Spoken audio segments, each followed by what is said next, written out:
বলিউড তারকা Nora Fatehi এবং Moroccan football তারকা আশরাফ হাকিমিকে ঘিরে নতুন করে প্রেমের গুঞ্জন ছড়িয়ে পড়েছে। সম্প্রতি নোরা ফাতেহিকে মরক্কোয় একটি ম্যাচে গ্যালারিতে দেখা যায়।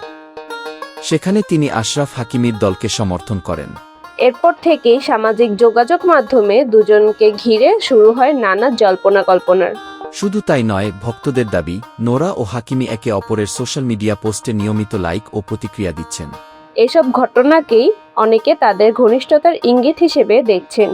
এখন পর্যন্ত নোরা ফাতেহি কিংবা আশরাফ হাকিমি কেউই তাদের সম্পর্ক নিয়ে কোনো আনুষ্ঠানিক বক্তব্য দেননি।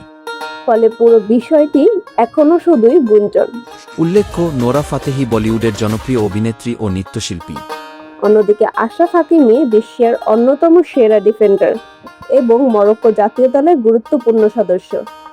এখন দেখার বিষয়, এই গুঞ্জন সত্যি কোনো সম্পর্কে রূপ নেয় নাকি সবকিছুই ভক্তদের কল্পনা ও সামাজিক যোগাযোগ মাধ্যমের আলোচনাতেই সীমাবদ্ধ থাকে।